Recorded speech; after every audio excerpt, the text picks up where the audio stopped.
Welcome to M1 news. కొమ్మల్ల గ్రామంలో శ్రీ శ్రీ శ్రీ లక్ష్మీ నరసింహస్వామి దేవస్థానంలో నూతన ధ్వజస్తంభ ప్రతిష్ఠ మహోత్సవాలు భక్తి శ్రద్ధలతో కొనసాగుతున్నాయి. వైదిక మంత్రోచ్చరణల మధ్య నిర్వహిస్తున్న ప్రత్యేక పూజలు యాగాలు భక్తులను విశేషంగా ఆకట్టుకుంటున్నాయి. కొమ్మల్ల గ్రామంలోని శ్రీ లక్ష్మీ నరసింహస్వామి దేవస్థానంలో జూలై 2 నుంచి 5 వరకు నిర్వహిస్తున్న నూతన ధ్వజస్తంభ ప్రతిష్ఠ మహోత్సవాలు వైభవంగా కొనసాగుతున్నాయి.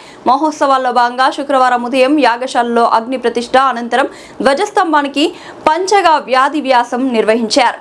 సాయంత్రం జలాదివాసం కార్యక్రమాన్ని వైదిక పండితులు వేద మంత్రాల నడుమ ఘనంగా నిర్వహించారు. ఈ కార్యక్రమంలో ఆలయ కార్యనిర్వహణ అధికారి ప్రసాద్, అర్చకులు రామాచార్యులు, ఫణీంద్ర, విష్ణు ఆధ్వర్యంలో ప్రత్యేక పూజలు నిర్వహించగా దాత వేములపల్లి సంతోష్ దంపతులు పాల్గొన్నారు. అలాగే సర్పంచ్లు యమునా ప్రవీణ్, రాఘవేంద్ర, జ్యోతి, గ్రామ పెద్ద వీరటి లింగారెడ్డి, సాయిలి రమా ప్రభాకర్, పాలడుగుల సావిత్రి, నాగరాజు, అంకతి నాగేశ్వరరావు, కాడారి రాజు, బోనగని రామ్మూర్తి, కాకెర్ల సంతోష్ కుమార్, సునీల్ నాయక్ తో పాటు ఆలయ సిబ్బంది, గ్రామ ప్రముఖులు పెద్ద సంఖ్యలో భక్తులు పాల్గొని స్వామివారి ఆశీస్సులు పొందారు. నూతన ధ్వజస్తంభ ప్రతిష్ఠ మహోత్సవంలో ఆదివారం వరకు కొనసాగనున్న నేపథ్యంలో మరిన్ని ప్రత్యేక పూజలు, వైదిక క్రతువులు నిర్వహించనున్నట్లు ఆలయ నిర్వాహకులు తెలిపారు.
సుదర్శనాయ సుదర్శనాయ